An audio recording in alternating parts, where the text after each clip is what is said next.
ಹೋಟೆಲ್ಗೂ ಕೂಡ ಈಗಾಗಲೇ ಸಿಲಿಂಡರ್ ಅಭಾವ ತಟ್ಟಿದೆ ಅಂತಲೇ ಹೇಳ್ಬೋದು. ಯಾಕಂತಂದರೆ ಕಳೆದ ಹಲವಾರು ದಿನಗಳಿಂದಲೂ ಕೂಡ ಸಿಲಿಂಡರ್ ಸರಿಯಾಗಿ ಹೋಟೆಲ್ಗಳಿಗೆ ಸಪ್ಲೈ ಆಗ್ತಾ ಇಲ್ಲ. ಅದರ ಜೊತೆಗೆ ಎಂಪೈರ್ ಹೋಟೆಲ್ಗೂ ಕೂಡ ಸಿಲಿಂಡರ್ ಸಿಗದೆ ಪರದಾಡುವಂತಹ ಪರಿಸ್ಥಿತಿ. ಸದ್ಯಕ್ಕೆ ನಾವು ನೋಡ್ಬೋದು ಎಂಪೈರ್ ಹೋಟೆಲ್ನಲ್ಲಿರುವಂತಹ ಕೆಲವೊಂದು ನಾನ್ ವೆಜ್ ಕೌಂಟರ್ಗಳು ಏನಿದವೋ ಅದನ್ನು ಈಗಾಗಲೇ ಬಂದ್ ಮಾಡಲಾಗಿದೆ.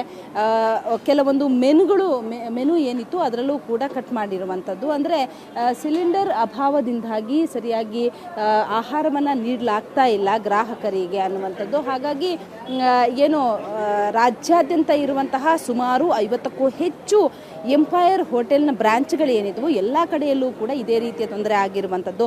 ಸದ್ಯಕ್ಕೆ ಇದು ಚರ್ಚ್ ಸ್ಟ್ರೀಟ್ ಬಳಿ ಇರುವಂತಹ ಏನು ಎಂಪೈರ್ ಹೋಟೆಲ್ ಮುಂಭಾಗದಲ್ಲಿದ್ದೀವಿ, ಇಲ್ಲೂ ಕೂಡ ಸಮಸ್ಯೆ ಆಗಿದೆ. ಅಂದರೆ ಯಾರಿಗೂ ಕೂಡ ಗ್ರಾಹಕರಿಗೆ ತೊಂದರೆ ಆಗದೇ ಇರಲಿ ಅನ್ನುವಂತಹ ನಿಟ್ಟಿನಲ್ಲಿ ಒಂದು ಬೋರ್ಡನ್ನು ಕೂಡ ಹಾಕಲಾಗಿದೆ. ಬರುವಂತಹ ಗ್ರಾಹಕರು ಇದಕ್ಕೆ ಸ್ಪಂದಿಸಿ ಅಂತ ಹೇಳಿ. ಯಾಕಂತಂದರೆ ಈ ಗ್ಯಾಸ್ ಸಪ್ಲೈಯಿಂದಾಗಿ ಅಭಾವ ತೊಂದರೆ ಆಗಿದೆ. ಇದರಿಂದಾಗಿ ಮೆನುನಲ್ಲೂ ಕೂಡ ಕಟ್ ಆಫ್ ಮಾಡಲಾಗಿದೆ. ಗ್ರಾಹಕರು ಇದಕ್ಕೆ ಸ್ಪಂದಿಸಬೇಕು. ಕೆಲವೊಂದು ಮೆನು ಕಟ್ ಮಾಡಲಾಗಿದೆ ಅನ್ನುವಂಥದ್ದನ್ನು ಈಗಾಗಲೇ ಬೋರ್ಡ್ ಕೂಡ ಹಾಕಲಾಗಿದೆ. ಹಾಗಿದ್ರೆ ಏನೇನು ಮೆನು ಕಟ್ ಮಾಡಲಾಗಿದೆ ಅನ್ನೋದನ್ನ ಮಾತನಾಡೋದಕ್ಕೆ ನಮ್ಮ ಜೊತೆಗೆ ಎಂಪೈರ್ ಹೋಟೆಲ್ನ ಇನ್ಚಾರ್ಜ್ ಆಗಿರುವಂತಹ ಗಫರ್ ಅವರಿದ್ದಾರೆ. ಅವ್ರನ್ನ ಮಾತಾಡಿಸ್ತೀನಿ ಏನು ಹೇಳ್ತಾರೆ ಅಂತೇಳಿ. ಸರ್, ಈಗ ಅಭಾವ ನಿಮಗೂ ಕೂಡ ಸಿಲಿಂಡರ್ ಸಿಗ್ತಾ ಇಲ್ವಾ ಹೇಗೆ ಅಂತ? ಖಂಡಿತವಾಗಿಯೂ ನಿನ್ನೆಯಿಂದ ನಮಗೆ ಅಭಾವ ಸ್ಟಾರ್ಟ್ ಆಗಿದೆ. ಕೆಲವು ಹೋಟೆಲ್ಗಳು ಕಾರ್ಯಾಚರಿಸ್ತಾ ಇದೆ. ಲಿಮಿಟೆಡ್ ಮೆನುವನ್ನು ಇಟ್ಕೊಂಡು ಇವತ್ತಿಂದ ಗ್ರಾಹಕರಿಗೆ ಮತ್ತು ನಮ್ಮ ಸಿಬ್ಬಂದಿಗಳಿಗೆ ಯಾವುದೇ ರೀತಿಯ ತೊಂದರೆ ಆಗಬಾರ್ದು ಅಂತೇಳಿ ಮೆನುವನ್ನು ಟ್ರಿಮ್ ಮಾಡಿಕೊಂಡು ಕಟ್ ಮಾಡಿಕೊಂಡು ಯಾವುದು ಚಾರ್ಕೋಲಲ್ಲಿ ಜಾಸ್ತಿ ಆಗುತ್ತೆ, ಯಾವುದು ಗ್ಯಾಸಲ್ಲಿ ಜಾಸ್ತಿ ಕನ್ಸಂಪ್ಷನ್ ಆಗುತ್ತೆ ಅದನ್ನು ಕಟ್ ಮಾಡಿ ನಾವು ಇವತ್ತು ಸರ್ವಿಸನ್ನು ಕೊಡ್ತಾ ಇದ್ದೇವೆ. ನಾವೀಗ ಸ್ಪೆಷಲ್ ಆಗಿ ನಮ್ಮ ಮೈನ್ ಐಟಮ್ ಆಗಿರುವಂಥ ಕಬಾಬು, ಗ್ರಿಲ್ ಚಿಕನ್ನು, ಶವರ್ಮ, ಇನ್ನು ಕೆಲವು ಐಟಮ್ಗಳನ್ನು ನಾವು ಮೆನುವಿಂದ ತೆಗೆದುಹಾಕಿದ್ದೀವಿ. ಈಗ ಚಾರ್ಕೋಲಲ್ಲಿ ಉತ್ಪತ್ತಿ ಆಗುವಂಥ ತಂದೂರಿ ಐಟಮ್ಗಳಿಗೆ ಸ್ವಲ್ಪ ಪ್ರಿಯಾರಿಟಿ ಕೊಟ್ಟು ಅದನ್ನು ಆರಂಭಿಸಿದ್ದೇವೆ. ಇನ್ನೂ ಕೂಡ ಇದೇ ರೀತಿ ಮುಂದುವರಿಯೋದಾದರೆ ನಾವು ಪ್ಲ್ಯಾನ್ ಬಿ ಹೋಗಬೇಕಾಗುತ್ತೆ, ಸೌದೆಗೆ ಮಾರು ಹೋಗಬೇಕಾಗುತ್ತೆ. ಆದರೆ ಬೆಂಗಳೂರಿನಂತಹ ಈ ನಗರದಲ್ಲಿ, ಈ ಚರ್ಚ್ ಸ್ಟ್ರೀಟ್ನಂಥ ಈ ಒಂದು ಮಧ್ಯಪ್ರದೇಶದಲ್ಲಿ ನಮಗೆ ಸೌದೆಗೆ ಅಷ್ಟು ಸುಲಭ ಅಲ್ಲ, ಅಷ್ಟು ಈಸಿ ಅಲ್ಲ, ಅಷ್ಟು ಬೇಗವಾಗಿ ನಾವು ಕನ್ವರ್ಟ್ ಆಗೋದು ಈಸಿ ಅಲ್ಲ. ಆದರೂ ಕೂಡ ಇನ್ನು ಮುಂದಿನ ಒಂದು ಕೆಲವೇ ದಿನಗಳಲ್ಲಿ, ಇವತ್ತು ಇಲ್ಲದೆ ನಾಳೆ, ನಾವು ಸೌದೆಯನ್ನು ಉಪಯೋಗಿಸಿಕೊಂಡು ಅಡುಗೆ ಮಾಡಿ ಎಲ್ಲ ಹೋಟೆಲಿಗೆ ತಲುಪಿಸುವಂತ ವ್ಯವಸ್ಥೆ ಮಾಡ್ತೀವಿ.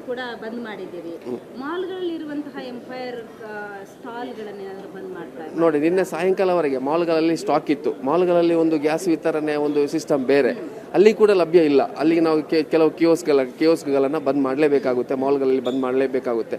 ಯಾವುದೇ ಎಂಪೈರ್, ಈಗ ನೀವು ನೋಡಿರ್ಬೋದು, ನಮ್ಮ 50ರಿಂದ 60 ಬ್ರಾಂಚ್ಗಳು ನಮ್ಮನ್ನು ಕಾರ್ಯನಿರ್ವಹಿಸ್ತಾ ಇದೆ ಆಲ್ ಓವರ್ ಕರ್ನಾಟಕದಲ್ಲಿ. ಯಾವುದೇ ಎಂಪೈರ್ಗಳನ್ನ ನಾವು ಬಂದ್ ಮಾಡಲಿಲ್ಲ, ಬಂದ್ ಮಾಡೋದೂ ಇಲ್ಲ. ಬಂದು ಮಾಡೋ ಬದಲಾಗಿ ನಮ್ಮನ್ನು ಇಷ್ಟುವರೆಗೆ ಕರ್ಕೊಂಡು ಬಂದಂತಹ ಗ್ರಾಹಕರಿಗೆ ಫುಡ್ಡನ್ನು ಕೊಡುವಂಥ ವ್ಯವಸ್ಥೆ ಮಾಡ್ತೀವಿ. ಎಲ್ಲವನ್ನು ಕೊಡಲಿಕ್ಕೆ ಆಗದಿದ್ದರೂ ಗೀ ರೈಸ್ ಆಗಲಿ, ಬಿರಿಯಾನಿ ಆಗಲಿ, ತಂದೂರಿ ಐಟಮ್ ಆಗಲಿ, ಕೆಲವು ಗ್ರೇವಿ ಐಟಮ್ಗಳನ್ನು ನಾವು ಕಂಟಿನ್ಯೂ ಆಗಿ ಕೊಡುವಂಥ ಪ್ರಯತ್ನವನ್ನು ಮಾಡ್ತಾ ಇದ್ದೇವೆ. ಖಂಡಿತವಾಗಿಯೂ ಶಾರ್ಟೇಜ್ ಆಗಿದೆ. ಅದರ ಪರಿಣಾಮವನ್ನು ನಾವು ಇವತ್ತು ಎದುರಿಸ್ತಾ ಇದ್ದೀವಿ. ನಮಗೆ ಒಂದು ದಿನಕ್ಕೆ 140ರಿಂದ 175ರಷ್ಟು ಕಮರ್ಷಿಯಲ್ ಸಿಲಿಂಡರ್ ನಮಗೆ ಬೇಕಾಗಿತ್ತು. ಈಗ ಅದರ 25% ಕೂಡ ನಮ್ಮ ಹತ್ರ ಇಲ್ಲ. ಅದು ಸ್ಟಾಕ್ ಇಡ್ಲಿಕ್ಕೆ ಕೂಡ ಆಗುದಿಲ್ಲ. ಗ್ಯಾಸ್ ಸಿಲಿಂಡರ್ನ ಸ್ಟಾಕ್ ಇಟ್ಟು ನಾವು ಒಂದು 3 ದಿನಕ್ಕೆ 1 ವಾರಕ್ಕೆ ಬೇಕಾಗಿ ಸ್ಟಾಕ್ ಇಡುವಂತ ಹೇಳುವಂಥ ಒಂದು ವಸ್ತು ಕೂಡ ಅದಲ್ಲ. ಖಂಡಿತವಾಗಿಯೂ ನಮಗೆ ಇದರ ಪರಿಣಾಮ ಬೀರಿದೆ.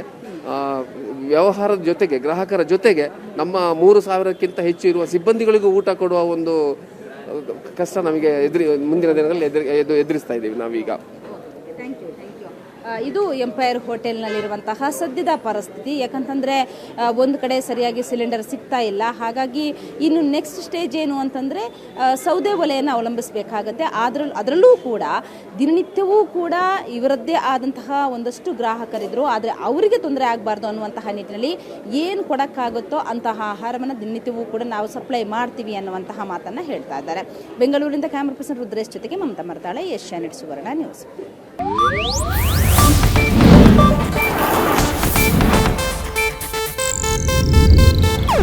ಇದು ಏಷ್ಯಾನೆಟ್ ನ್ಯೂಸ್ ನೆಟ್ವರ್ಕ್ ಪ್ರಸ್ತುತಿ.